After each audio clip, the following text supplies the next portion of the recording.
사랑하는 여러분, 우리는 지금 신약성경 요한복음의 말씀으로 복음의 신앙, 예배자의 신앙이라는 주제로 하나님의 말씀을 배우고 있습니다.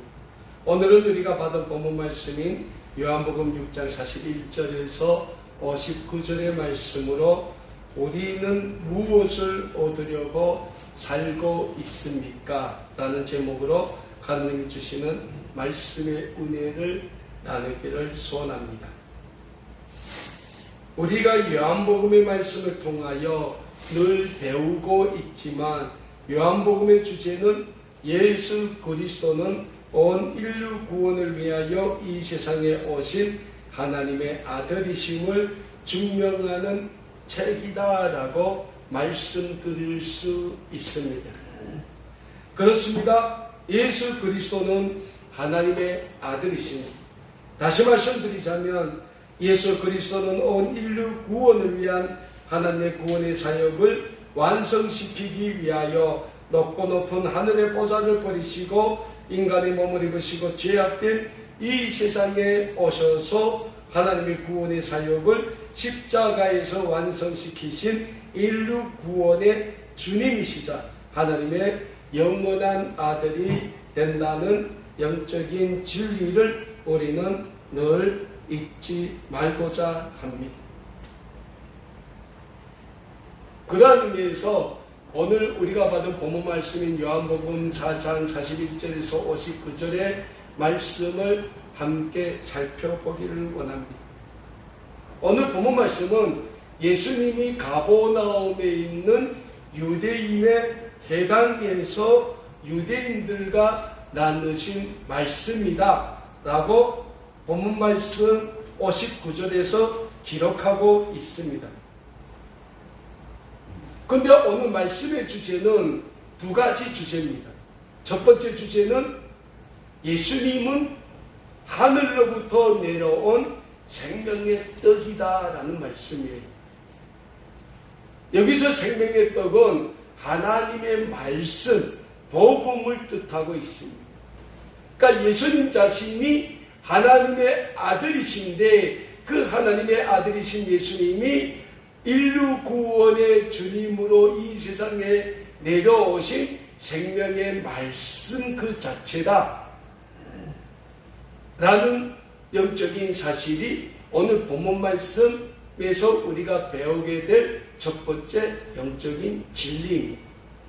그러니까 예수님이 자신이 하늘부터 내려온 생명의 떡이라고 하니까 유대인들이 예수님의 말씀을 듣고 수군거렸다는 거예요. 왜? 우리가 보니까 예수님의 육신의 부모가 있지 않습니까? 갈릴리에서 목수로 살던 아버지 요셉, 어머니 마리아, 그리고 육신의 형제들이 있단 말이에요. 그러니까 유대인들이 내가 저 예수라는 사람의 부모도 알고 그 형제들도 다 아는데 왜 저 사람이 자기가 하늘로부터 내려온 떡이라고 하느냐? 그러니까 예수님이 뭐라고 합니까? 예수님 자신이 하늘로부터 내려온 생명의 말씀이고 중요한 거는 하나님 아버지께서 그 예수님의 말씀을 듣고 예수님께로 보내준 사람들은 마지막 날에 내가 다시 살리겠다라고 말하는 거예요. 여기서 예수님이 마지막 날에 다시 그들을 살리겠다는 게 무슨 말씀입니까? 예수님의 재림, 하나님의 심판 때를 가리켜 예수님이 말씀하는 거죠. 그래서 우리가 이 세상을 한번 살지 않습니까? 그러다가 우리 육신은 한 번은 죽어요. 100살이 죽겠는지 몇 살이 죽겠는지는 아무도 몰라요.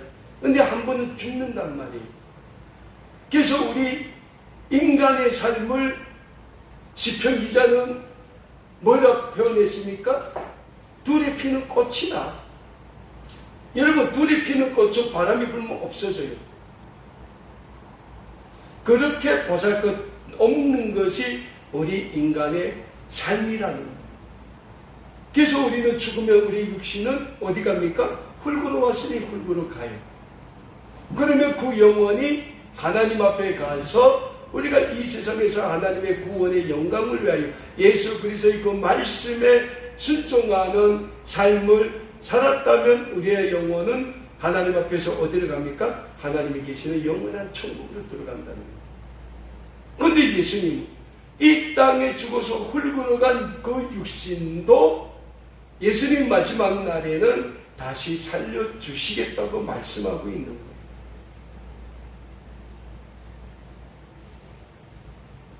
근데 그 마지막 날에 예수님이 살리시는 그 생명은 어떤 생명이라고 했습니까? 아버지가 예수님한테 보내준 생명이다 라고 예수님은 분명히 말씀하고 있는 거예요.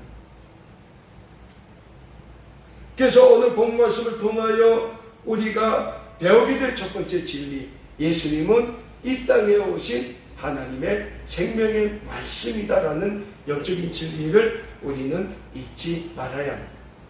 그럼에도 불구하고 예수님 당시에 이 세상 사람들은 예수님의 온 인류 구원을 위한 구원의 주님으로, 하나님의 아들로, 하나님의 말씀으로 이 세상에 오셨음에도 불구하고 그 예수님을 믿기를 거부했다는 거예요.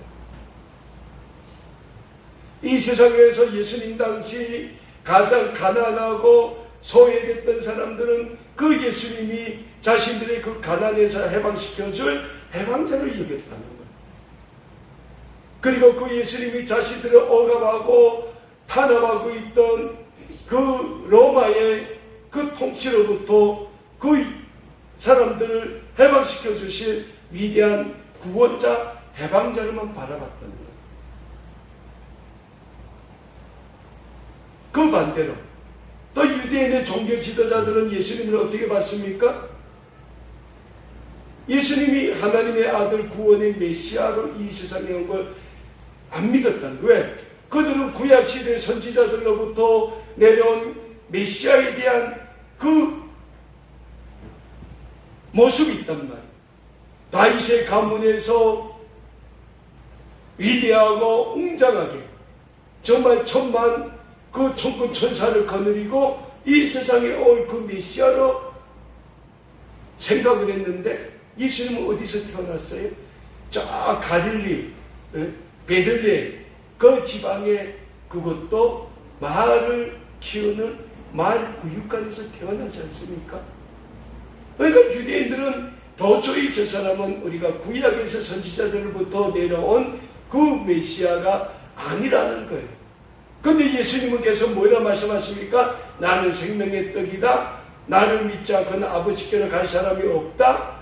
이런 말을 하니까 결국 예수님을 신성모독죄로 몰아서 십자가에 못 박도록 로마 총독 빌라도에게 넘겨주지 않습니까? 왜요? 이 세상에서 가장 가난하고 천대받고 억압받던 민중도 그랬고, 자기의 부귀영화와 자기의 그 선민된 자랑을 하고 있던 유대 종교사들도 그렇고, 예수님을 영적인 관점에서 바라보는 게 아니라 자신들의 육적 만족을 위한데 하나의 도구로 바라보았다는 거예요. 그러니 그들이 어떻게 예수님을 믿겠습니까? 못 믿는 거지. 예수님이 생명의 떡이라고 하니까 그 사람 유대인들이 뭐라고 합니까? 수군거렸다는 거예요. 왜? 하늘로부터 내려온 생명의 떡이면 메시아인데 도저히 예수님 보고 자신들을 메시아라고 믿을 수 없었다는 거예요. 그럼에도 불구하고 사랑하는 여러분, 예수님은 하나님의 아들이심을 우리는 믿어야 합니다. 예수님은 온 인류 구원을 위하여 하나님이 이 세상에 보내주신 구원의 주님이심을 우리는 믿어야 합니다. 그럴 때 우리는 예수 그리스도를 믿는 믿음을 가지고 이 세상에서 하나님이 우리를 통하여 이루실 그 구원의 영광을 위하여 우리의 삶을 온전히 하나님께 거룩한 복음의 산재물로 드리게 힘쓸 수 있게 된다는 겁니다. 자, 오늘 본문 말씀을 통하여 우리가 배우게 될 두 번째 영적인 진리가 있습니다. 그 두 번째 영적인 진리가 무엇입니까? 예수님의 인류 구원을 위한 그 사역은 십자가에서 완성되게 된다라는 영적인 진리예요. 예수님이 오늘 생명의 떡에 대해서 말씀하셔서 유대인들에게 뭐랍니까? 내 살을 먹고 내 피를 마시는 자마다 구원을 얻을 수 있다고 분명히 말씀합니다. 자, 그렇다면 예수님의 살을 먹고 예수님의 피를 마셔야 구원을 얻는다는 말씀이 무슨 말씀입니까? 예수 그리스도의 십자가의 죽으심과 부활을 우리가 믿어야 한다는 겁니다. 오늘 본문 말씀 요한복음 6장 54절입니다. 내 살을 먹고 내 피를 마시는 자는 영생을 가졌고 마지막 날에 내가 그를 다시 살리겠다고 예수님이 오늘 본문 54절에서 분명히 말씀하고 있습니다. 그리고 55절에서 뭐랍니까? 내 살은 참된 양식이요 내 피는 참된 음료로다. 56절에서 내 살을 먹고 내 피를 마시는 자는 내 안에 거하고 나도 그의 안에 거하나니. 57절 보십시오. 살아계신 아버지께서 나를 보내시매 내가 아버지께로 말미암아 사는 것 같이 나를 먹는 그 사람도 나로 말미암아 살리라 라고 예수님은 유대인들에게 분명히 말씀을 하십니다. 사랑하는 여러분, 예수님은 자신이 왜 이 세상에 오셨는가에 대해서 명확하게 알고 있는 분입니다. 오늘 이 세상을 살아가고 있는 우리도 마찬가지예요. 우리가 이 세상을 살아갑니다. 근데 이 세상을 살아가면서 우리가 이 세상을 왜 살아가야 되는지에 대한 명확한 목적이 없다면 우리는 이 세상을 살아감에도 불구하고 우리는 이 세상이 주는 유혹에 쫓겨 살아가는 그러한 인생밖에 될 수 없다는 거예요. 그래서 우리에게는 하나님이 우리에게 주신 사명이 필요하다는 거예요. 그 사명이 뭡니까? 우리가 이 자유의 땅, 신앙의 땅에서 하나님을 믿는 거룩한 구원의 백성으로 잘 준비되어 하나님이 우리 민족에게 선물로 주실 통일조국이 이루어질 때 우리가 우리 고향에 가서 우리가 대한민국에서 받은 그 하나님의 은혜를 우리의 부명지 자매들에게 전하는 것이 하나님이 이 시대에 우리에게 주신 사명이라는 거예요.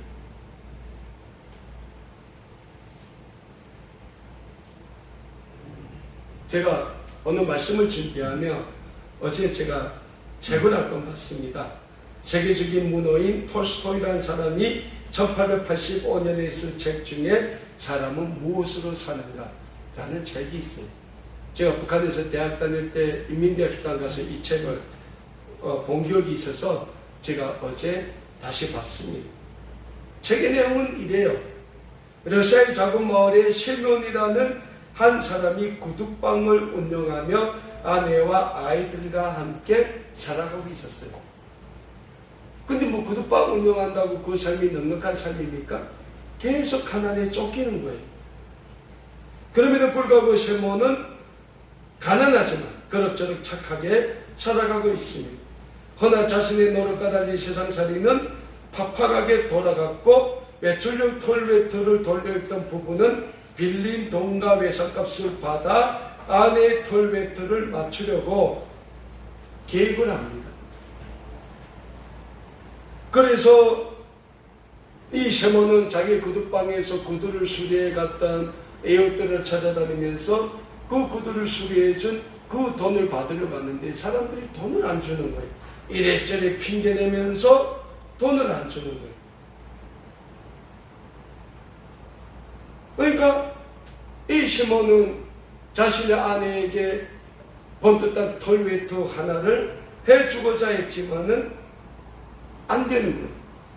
그래서 그 웨트를 만드는 옷가게 주인한테 가서 돈을 깎였을까 외상으로 하나 맞추려고 하니까 또 외상도 안 된다는 거예요.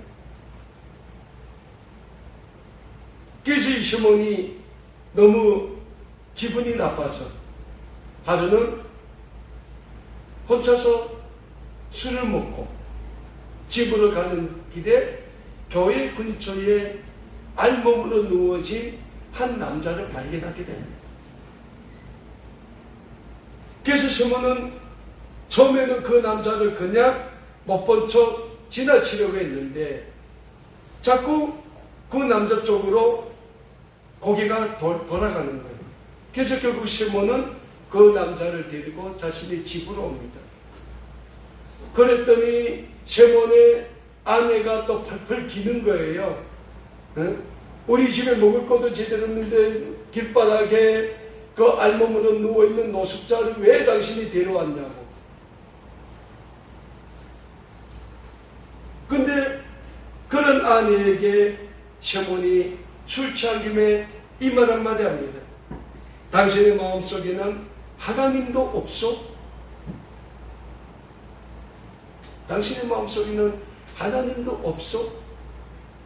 그러니까 시몬의 이 한마디에 그 아내가 결국 그 남자를 자기네 집에 유하도록 허락을 합니다. 그 남자가 정신 차리고 그 시몬의 집에서 함께 지내게 되는데 공짜로 밥 먹을 수는 없잖아.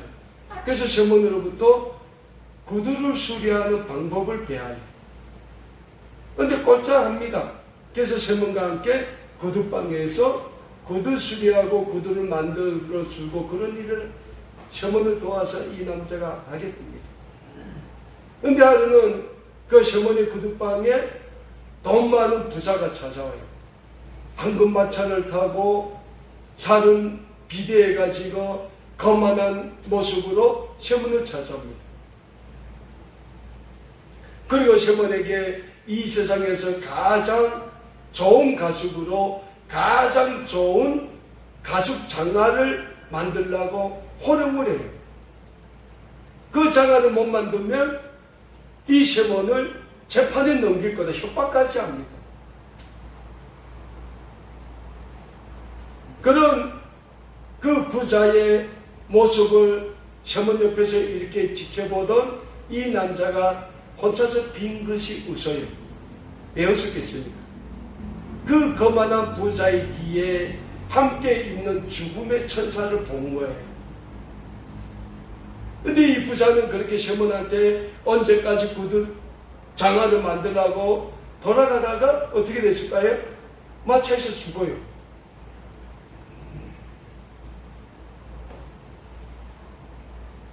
그리고 좀 있다가 한 여인이 와요. 한 중년의 여인이 옵니다. 그런데 여인이 두 여자아이를 데리고 옵니다. 또 이 시몬의 구두방에 와요. 걔 와서 그 두 명의 여자아이들에게 꼭 맞는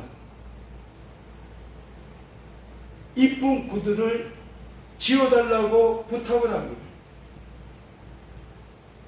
근데 가만 보니까 그 두 명의 여자애 중에서 하나이는 다리를 좀 절어요. 그래서 시몬과 함께 그 구두방에서 일하던 이 남자가 그 아이들을 보고 놀라는 거예요. 너무 놀라는 거예요. 그래서 물어봅니다. 저 아이는 당신의 딸입니까? 그러니까 이 여인이 얘기를 합니다. 사실은 저 아이들은 저희 딸이 아닙니다. 제가 6년 전에 저 아이의 아버지는 산에서 나무를 하다가 죽고 나무에 깔려 죽고 저의 어머니들은 저 애들을 놓다가 산후우울증으로 이 세상을 떠났습니다. 그래서 제가 저 애들을 입양하여 키우고 있습니다. 그 여인의 말을 가만 들으면서 이 시몬과 함께 일하던 사람 그 이름이 미하일인데 이 사람이 그 무엇인가 깊은 생각에 잠기는 거예요. 그리고 시간이 지나서 이쁜 구두를 시몬이 만듭니다. 그래서 그 아이들에게 시키고 그 여인은 고맙다는 인사를 하고 돌아갑니다. 그 모습을 바라보며 이 미하일이 시몬에게 이런 얘기를 합니다. 저 아이들이 죽던 날, 지금부터 6년 전, 사실은 이 미하일이 하나님의 천사장이 미카엘이었어요. 그래서 하나님이 이 미카엘에게 이 세상에 내려가 죽어가고 있는 한 여인의 영혼을 데리고 와라. 그래서 미카엘이 찾아간 여인이 바로 그 쌍둥이 아이의 어머니였던 거예요. 근데 그 여인이 미카엘을 보면서 우리 딸들이 방금 태어났는데 쟤네가 아버지도 없이 이 세상을 어떻게 살겠습니까? 저희들이 어느 정도 클 때까지 저를 살려주면 안 되겠습니까? 그 미카엘이 가만 보니까 사정이 딱한 거예요. 그래서 그냥 그 영혼을 두고 하나님 나라로 올라갑니다. 근데 하나님은 다시 이 미카엘에게 내려가서 그 여인의 영혼을 데리고 오라고 합니다. 그러면서 하나님은 미카엘에게 이런 얘기를 합니다. 그래도 그 여인을 데려오거라. 그러면 세 가지 뜻을 알게 될 것이다. 사람의 마음속에는 무엇이 있는가? 사람에게 주어지지 않는 것은 무엇인가? 사람은 무엇으로 사는가? 이 세 가지 뜻을 네가 알게 될 거다. 그래서 미카엘이 다시 이 세상에 내려와 그 여인의 영혼을 데리고 하나님 나라에 가는데 갑자기 벼락이 치는 거예요. 그래서 이 여인의 영혼만 하나님 나라에 가고 미카엘은 그냥 이 세상에 떨어져 누워 있었던 것이 이 셔몬이 자신의 아내의 톨베이트를 맞춰주려다가 돈이 없어 못 맞추자 술 먹고 지나가던 그 교회의 알몸으로 누워 있었던 거예요. 그러면서 미카엘은 그 맨 처음 그 세면의 구두방에 고급 가죽 장화를 지우려고 왔던 그 돈 많은 부자의 그 뒷모습에 있는 따라다니는 죽음의 천사를 보고는 하나님이 질문하신 한 질문에 답을 찾습니다. 결국 저 사람이 죽을 건데 사람은 자기가 죽을 줄도 모르고 그 죽음에서 자기를 구원할 힘은 이 세상 어느 인간에게도 없다는 답변을 찾게 됩니다.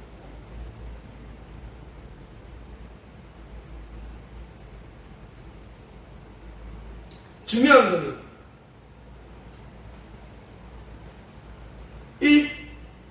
그로부터 6년이 지난 후 그 두 여자 쌍둥이 애를 데리고 시몬의 구두방에 찾아온 그 여인, 이 세상에서 정말 속절없이 죽어도 어느 누구도 아랑곳하지 않을 그 여자 쌍둥이를 정말 자기 친자식처럼 품어주고 키워줬던 그 여인의 모습을 보면서 미카엘은 하나님이 주셨던 질문에 대한 답을 또 찾습니다. 사람은 결국 사랑으로 살아가는 거다라는 답을 찾게 됩니다. 세 번째 답을 찾으면서 첫 번째 하나님이 주신 질문, 사람의 마음속에는 뭐가 있냐 했을 때 미카엘은 거기에 대한 답을 또 찾습니다. 사람의 마음속에는 사랑이 있다 라는 답을 찾습니다. 왜? 그 셔몬이 그 미카엘을 자기 집에 데려갔을 때 그 셔몬의 아내가 우리도 먹을 거 없는데 왜 저런 사람 데려왔나 했을 때 셔몬이 그에게 뭐랍니까?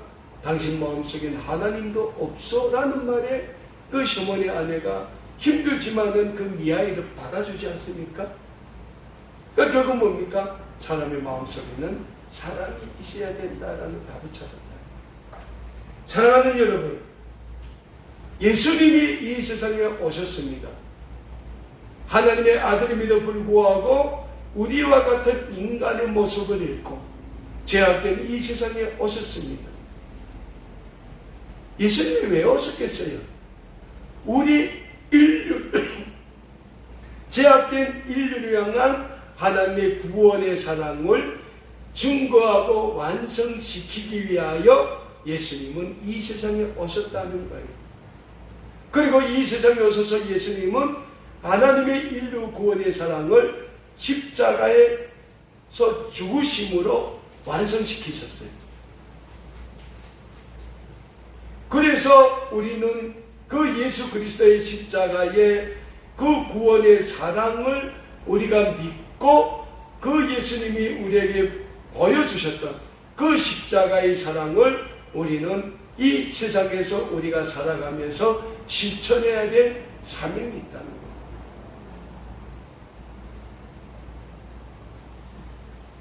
그래서 사도 바울은 성경에서 뭐라 고백합니까? 사람에게 믿음, 소망, 사랑이 있어야 되는데 그 중에 제일은 뭐라고 합니까? 사랑이다라고 말씀합니다. 왜? 예수님이 우리를 사랑했기 때문에 우리도 예수님의 그 사랑으로 우리도 우리 이웃을 사랑하고 하나님을 사랑해야 된다. 마태복음 말씀을 보면 예수님이 우리에게 이런 말씀을 해요. 너희 온 마음과 뜻과 정성을 다하여 주 너희 하나님을 사랑하라 하셨으니 이것이 가장 크고 첫째 되는 계명이요 그 다음은 이것이니 내 이웃을 내 몸과 같이 사랑하라. 그리고 예수님이 뭐랍니까? 이 두 가지가 온 율법과 선지자의 강령이다라고 말씀하셨어요. 그러니까 하나님의 말씀은 두 가지. 우리의 온 마음과 뜻과 정성을 다하여 하나님을 사랑하고 섬기는 거예요. 그 첫째. 둘째, 하나님을 사랑하는 마음으로 우리 이웃을 우리의 몸같이 사랑하는 거예요. 사랑하는 여러분, 우리가 이 세상을 살아갑니다. 근데 이 세상을 살아가는 우리에게 있어서 우리가 무엇을 얻어야 되겠습니까? 이 세상에 주는 행복, 욕구 만족, 물질의 축복, 물론 필요합니다. 그럼에도 불구하고 우리가 이 세상을 살아가면서 늘 얻으며 구하며 살아야 되는 것은 우리의 삶을 통하여 하나님의 구원의 역사가 이 땅에 오늘도 이루어지는 겁니다. 그렇다면 우리의 삶이 먼저 온전히 하나님만을 사랑하는 삶이 되어야 됩니다.